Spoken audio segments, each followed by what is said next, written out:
freedom, oh, freedom. Hi everyone, this is Texas City Tells, History Uncovered. My name is Shelby Rodwell, and this is Teresa Mayfield. And we've come today with a pretty interesting topic. So in our last episode, we talked a lot about TCISD, kind of in general, but there's a lot more to that history than what we discussed in the first episode. So Teresa, do you want to give us a little... This episode is going to spotlight the Texas City's Black community living in what we would have deemed it as the rectangle, a 10 by 4 block radius south of Texas Avenue, and from Bay Street to 10th Street down to 4th Avenue. And in the heart of that neighborhood was Booker T. Washington, our topic of the day. So the first classes for Black students in Texas City started in 1912. So just a year after the incorporation of Texas City as a city. But the classes originally started in First Baptist Church, and were only for classes for grades 1 through 6. Exactly. Right. Yeah. Yeah. So First Baptist was located on First Avenue South. Yeah. And so this was actually a few years after TCISD formed. So TCISD started in 1904 and was officially created in January of 1905. So this is, 8 years? 7, 8 years after TCISD formed. And just like for Texas City, jobs were available for anyone who wanted a job. And so the same thing with the Black community. They started to grow by leaps and bounds. And they also needed a place to for their students to have an education. Yeah, and it was about 1915 that TCISD really begins organizing public education for Black students outside of just the initial schooling in First Baptist Church. And that takes about 3 years. So then in about 1918, the school expands to serve grades 1 through 7. Yeah, and they started moving in between churches, the Masonic Lodge, and this, I don't know if anyone's heard of the ILA Hall. But again, the school was, the classes were too small for the students. They were outgrowing their space by leaps and bounds. And so I think by 1931, there was about 69 students. Yeah, and this is at the time where the city as a whole is having a lot of growth, right? There's a lot of industrial expansion with the port, so it makes sense that all the communities here started really growing. And it actually, for a long time, even with all that growth, from about 1918 to roughly 1931 and even later, actually, Black students that were seeking high school education had to take a bus into Galveston and go to Central High School in Galveston, which is still there today as a middle school, actually. But yeah, so that kind of puts a huge barrier on education. Yeah, because you have to be able to get your students exactly to down to Galveston. Well, they did try. The school district did try to help with that. They called these students who are going to Galveston commuter students, and they would have to pay $2 a month to get bused down into Galveston. But not too long after that, the price for the transit went up from $2 to $6. Oh, wow. And the school district found a way to sort of help that situation out a bit. Almost like a subsidy? Yeah, I guess that's what it'd be. Where they would pay students 30 cents a day for attending school. And if they did that, that would subsidize the $6 that they'd have to pay for transit going down to Galveston. Yeah. And so the students were also having a hard time, too, because Galveston was also growing, right? And their school couldn't hold all of these students that were coming from the mainland. Right. Yeah. So they had to kind of put their foot down Central High School had to put their foot down and start explaining to the mainland community that you needed to have your own high schools. Yeah, and this is still firmly in segregation. So Yes. there unfortunately wasn't an option for Black students in Texas City other than traveling out of town. So that meant that they had to build their own school. And TCISD in 1937 purchased property at 721 2nd Avenue South. So that's where a permanent school building becomes established. But again, that's not until 1937. So kind of interesting there. And anyways, that's the first dedicated campus in Texas City. At that point, like you had said, students were traveling from church to school hall, To Masonic lodges, to just Masonic different lodge- places yeah. that they could house Yeah. the classrooms. Yeah, exactly. Yeah, which really speaks to me to like resiliency, just, The yeah. dedication to Yeah. educating their students. Yeah, absolutely. It was then about 8 years later that construction began on a new brick school building. And that was one that had classrooms, gymnasium, auditorium, to really ensure the students had as many extracurriculars as possible, right?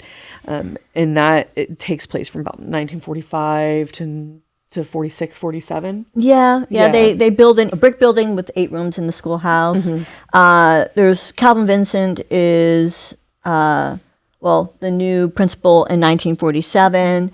And it's also during this time in 1947 that they add grades 9 through 10. Now, up until this point, it's like they have the primer classroom, which they would call kindergarten through 7th grade.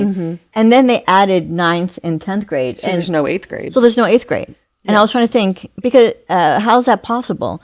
I've done a few oral histories with the community, and I had a few that said they graduated high school at 16. And so I was trying to figure out how that could be. But if there was no 8th grade and you were commuting down to Galveston, you would just directly go to 9th grade, 7th to 9th grade. So you'd skip 8th grade altogether. But in 1947, that changes, right? 1948, that changes. And now we have an 8th grade class. So it starts off with 9th and 10th in 1947. And in 1948, they add the 8th grade class. Yeah, and at this point, the school is officially Booker T. Washington School. Yes. So it's starting to expand. But again, at 1948, it's just 9th and 10th grades. So there's still not quite classes for 11th and 12th grade. So there's still transportation that has to be had into Galveston. It kind of helps solve some of the issue, right, with Galveston. With Central High School having a lot of students, when you take a few grades out of there. But that does lead, again, Booker T. Washington to continue to expand. Well, I think really Galveston County was trying to provide more opportunities, not just in Texas City, but for the county as well. So I think in Dickinson, Dunbar High School, was built in 1941 for the Black students, and in 1942 is when Lincoln High School was established. And then it wasn't until, again, like we were saying, in 1946, right, we have our Booker T. Washington established, Yeah. And by 1954, there's a graduating class at Booker T. Washington. I actually have right here a picture of the first graduating class of seniors from Booker T. Washington. I have some pictures here too. This is the graduating class of 1952. I think this is Miss Cena Anderson's kindergarten class. Now, okay, and that was at First Baptist? Yes, at First Baptist, yeah. Yeah, how cool. And then I also have a book that we have in our library that details the history of the school system for the Black community and Booker T. Washington. Awesome. And then this is a letter promoting Professor Sanders to be a teacher in like a Texas letter City. of It's like a letter of recommendation? recommendation. Yes, Very exactly. cool. I brought a couple extra things too. So as Booker T. Washington starts to expand, their extracurriculars expand as well. So their football, band, basketball teams, they all become district champs at one point or another. So right here, I have the first Washington tournament, and I believe this is for girls basketball. Unfortunately, it came to us a little bit damaged up here, but this was from 1953 to 54, that school year. So this is, just right as 11th and 12th grades are added. So you see that expansion. Well, you got bigger kids now, right? Playing sports with Booker T. Washington. Exactly. So. And right here, this is such an interesting item to me. This is a football that was signed by Calvin Vincent, as well as many football team members from Booker T. Washington. But quite a few of the names on here were actually district champs in 1954. So this is kind of a keepsake from the team and including those district champs. And you can see Calvin Vincent's name written right up here. And there's quite a few other important names on there as well. I brought a couple other things. Oh, what'd you when we started talking about Booker T. Washington, I was like, we have some really, really interesting photos as well. This is a picture of the district champs from 1954 to 1955, football champs. So you can see names that are written on this football, like Edgar Rollins. There's also quite a few others, like you said, Caldwell, Owens, Johnny Owens. And then this picture... This is from 1964, so this is the Booker T. Washington Band, and all the way to the left, you see O.C.V. Combs, which, as me and Teresa have been discussing, he's a pretty important name, right?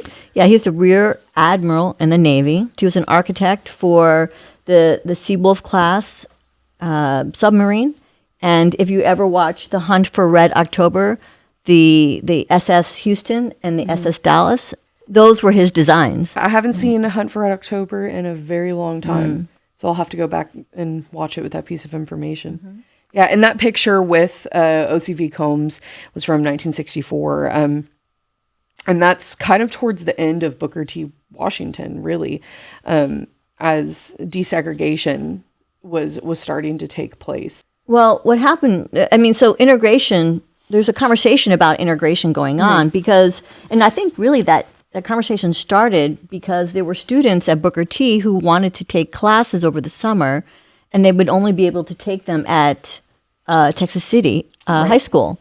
And at that time, the schools were still segregated, and they weren't able to, and that sort of disrupted the students' ability for their college aspirations, right?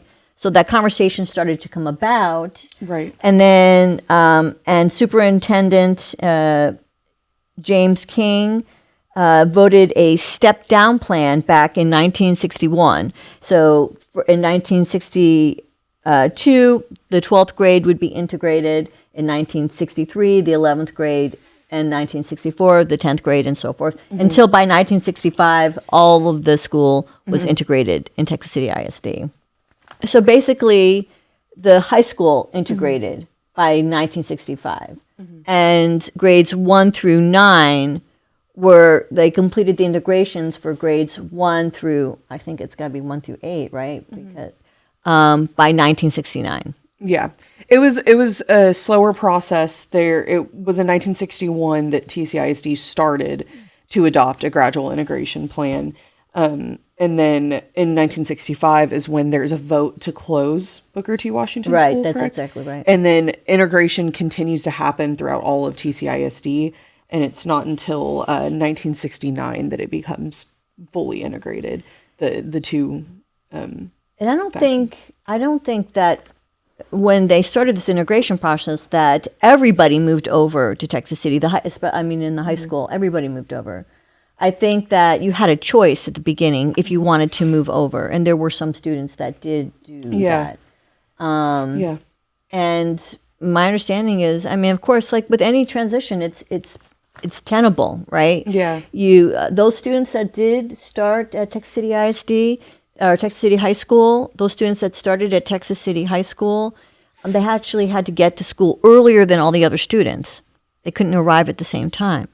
They had to be ready in the classroom when all the other students arrived, because I'm sure there had to be some touchy situations. Yeah, this is an incredibly tension-filled time for all of America, and so I can't imagine being put in that position for that community to be played. Have to leave the community that they know. And I mean, it's I read a quote here. It was like all for the sake of human progress, right? And that is true, but that doesn't mean that it doesn't come with growing pains and fear and situations like that. I mean, these students that came from Booker T, Washington, they were they had so much pride in their school. Mm-hmm. I did an interview with Beatrice Mays Claiborne and Curtis Mays, and he gave this quote, which I think is very interesting. Just like it was, you go somewhere like to Houston or Baytown or Angleton, your chest is stuck out. You think you were something because you go to Booker T, Washington. We thought we were something. Matter of fact, that's the way we were taught, to respect our school. We felt like Booker T was the best school in the United States of America. So these students are coming from a place where the teachers really know them. I mean, they all live in the community. The teachers live in the community. All the students are living in the community. There's 511 families living in the rectangle. And if you miss school, it wouldn't be surprising if a teacher showed up at your house asking where you were. I mean, these teachers instilled in these students, you had to work hard. You had to be the best that you could be. There was, they did not accept work that was subpar from you, right? They really wanted you to excel, because life would be hard, right? You don't know how hard life could be, and they wanted them to have the best that they could have. And education was the start of that process, having the best that they could have. Yeah, so that really fosters a huge sense of, understandably, a huge sense of pride. Especially at a time where there are legal parameters around, where you can go, just based on who you are. There's all these really awful legal parameters. So it really fosters this sense of community. And you see that even decades after the closing of Booker T. Washington. There's the Alumni Association, Booker T. Washington X's. Mm-hmm. Yes. Yeah. And you see it even still today in our African American Cultural Park on 3rd and 4th. There is information on the Booker T. Washington last roll call. And yeah, you feel that sense of pride and community even now, 60, 70 years later.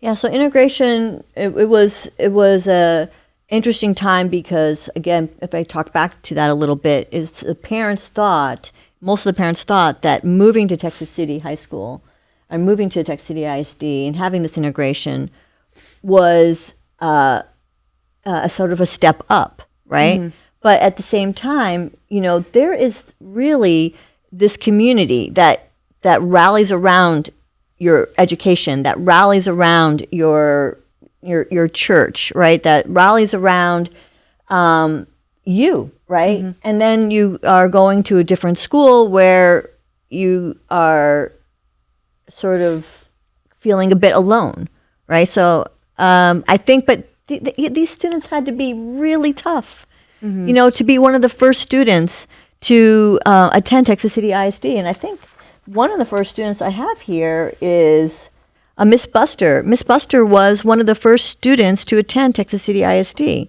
And she's the one that explained that they had to arrive early and be ready before all the other students got there. And Miss Jones, she said that we felt safe at Booker T. Washington. The teachers worked with us and cared about us. We didn't have equipment. My parents decided we needed to integrate because we got the books that the school didn't want. So Booker T. Washington got the books that the Texas City ISD didn't want. Yeah. And so they were thinking, okay, you're going to get better material by going to Booker, newer to materials. high school, Yeah. Texas City ISD. Yeah. I can't imagine as a child how just how much that would uproot your sense of security. And again, that was a step towards progress, right? Yes. But yeah, I think it's important to kind of acknowledge the the complexity of it. Yeah. And I see you have a couple of other interesting things there. I have one thing. I wanted to thank Dr. Ellison for providing this for us, but it's the alma mater, the school song for Booker T. Washington. And if you don't mind, I'd like to read that, if that would be okay. I can't sing it. I'm not quite sure how to sing it. Oh, come on. And you don't want me to sing it, but and oh, our alma mater stands now today, a light, yes, a light to guide us on our way. Oh, our alma mater, Booker T. Washington High, will love you and cherish you throughout all years to come. Her lessons are all given to all her youths of knowledge and loyalty, her truth inspired by all who heed her call.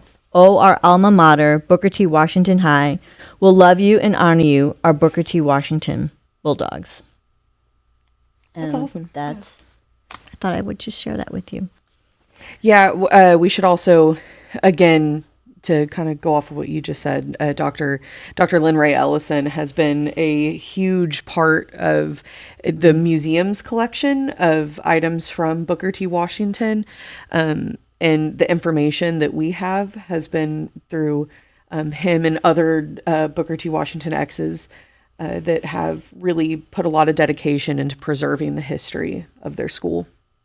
And of the community. Yeah, and of the community in general, absolutely. And I think on that note, yeah, this concludes our Texas City Tales, History Uncovered, Booker T. Washington. I think, what's our next topic? It is going to be on the 1867 settlement. Fantastic. We'll look for that. And if you have any questions or if you have any comments, let us know. We'd love to hear from you. And or if you have any stories from attending Booker T. Washington, we would love to hear them, please. Send them our way. Yeah. And we'll see you on the flip side. Yeah. Thank y'all. Great